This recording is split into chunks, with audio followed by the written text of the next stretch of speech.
Guys, welcome to my channel. Ito po pala ang likod ng aming school. Ito po ay bagong tayong building. Kita nyo yan. Yan po ay katatapos lang last year. So ngayon pong taon ay ginagamit na namin.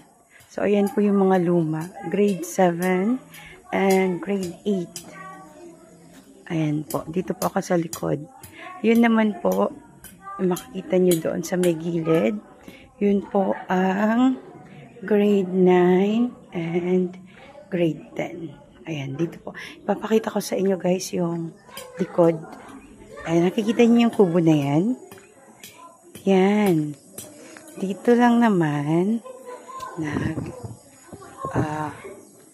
pupwesto. Dito po pupwesto. Ayan, nilinis naman nila.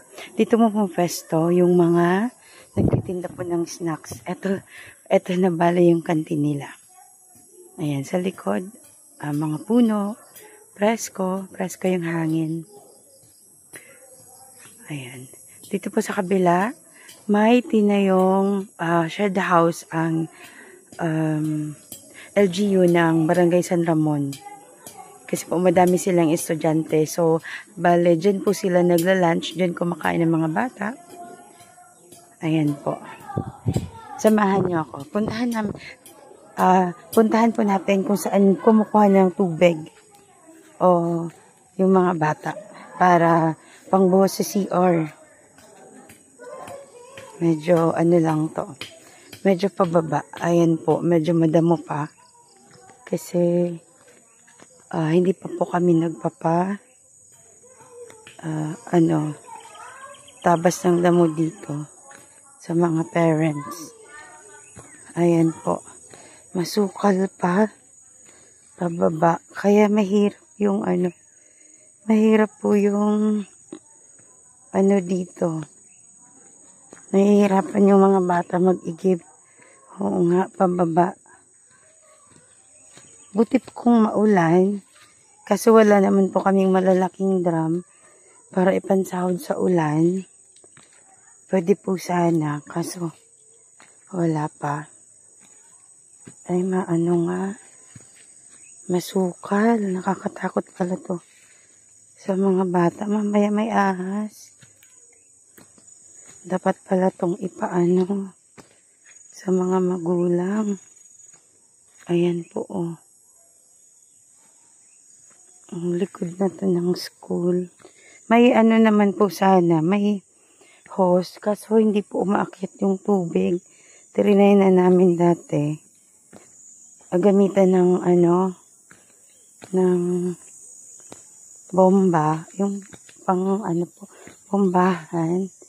Hindi po umaakyat yung tubig. Hindi ko alam kung anong problema. Kaya nag-iigib na lang po. Nakakatakot pala dito. Tabi-tabi po. Ayan. Ito po yung ito po yung balon. Hala. Hirap naman palang mag-igib dito. Kawawa yung mga estudyante. Ito po. Tabi-tabi po. Ito lang po. Oh. Diyan. Baka ako madulas. Ayan. Ito po. Dito po sila nag-iigib ng tubig. Babalik na po ako sa taas kasi baka umulan. Abutan ako ng ulan. Mahirap umakyat. Madulas po. Ang dami mo pong kailangan ng aming school. Pero yun nga, nagtsatsaga kami. Kasi para sa mga bata na gustong matuto, gustong makapagtapos ng pag-aaral, tsatsaga. Ako po noon nung nag-aaral ako ng high school, minsan pag malakas ang dagat, kasi minsan tawid dagat po kami. Pag nagbo-boarding house lang doon sa high school, sa kabilang barangay. Pag talaga hindi kayang magbangka, naglalakad po kami ng 3 oras para lang makauwi kapag Biyernes ng hapon. Tapos babalik ng Linggo ng hapon. So, ayan ang buhay dito sa probinsya. Kailangan mong magtiyaga para makapagtapos, para kahit papano makatulong sa magulang.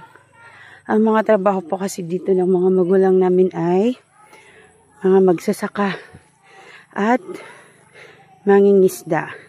Ako po, ang papa ko ay isang magsasaka at mangingisda. So, ayan po. Madamo pala yung balon na iniigiban nila. Tapos matarik pa yung daan. Mahirap. Pag ganito naman pong tag-ulan, okay lang. Kung may drum sana na pwedeng ipansahod. Para hindi na sila bumaba. Puro pa po Paresko pa kasi puro pa kahoy. Yan, sarap ng hangin. May ibon pa. Uulan.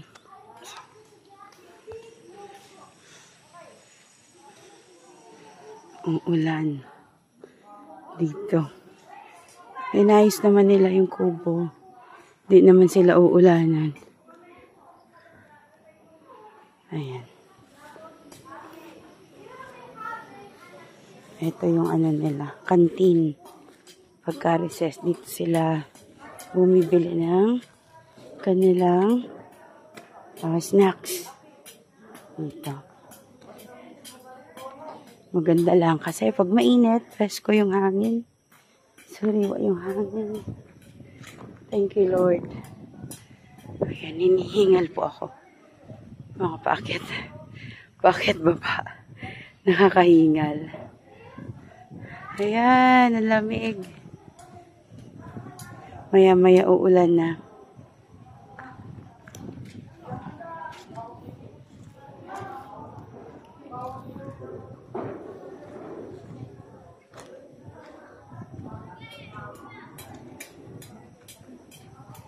Sarap ng hangin.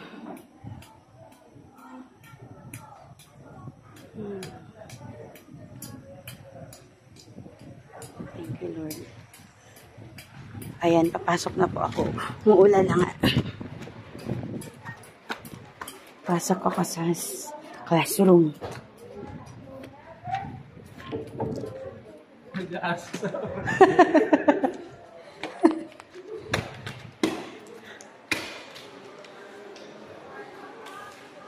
Ayan, ito po yung aming office. Ginawa muna namin office.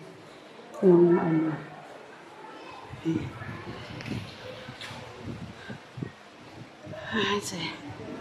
let's go. Ito po ang view pag nandito ka sa loob. Ayan. Nandiyan na ata yung mga magtitinda. Ayan na po ang ulan.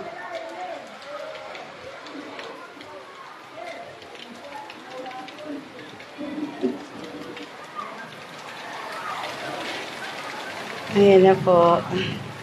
Ayan na po ang ulan. Inabutan na ng ulan yung mga co-teachers ko.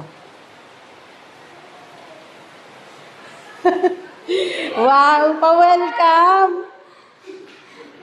Pa-welcome yan, ma'am.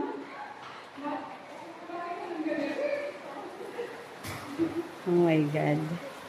Ayan na. Ayan na po. Yung sinasabi ko. Mamaya yung daan na dinaanan ko kanina. Magpuputik na. Lakas ng ulan. Laog na, te! Laog na.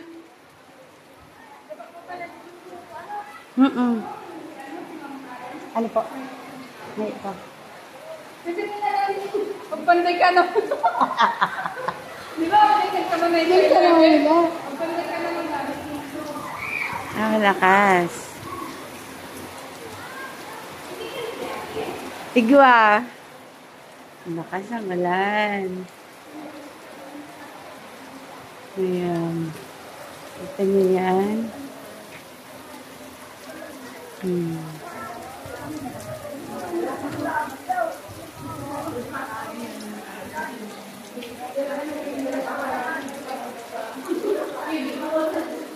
See you later, guys.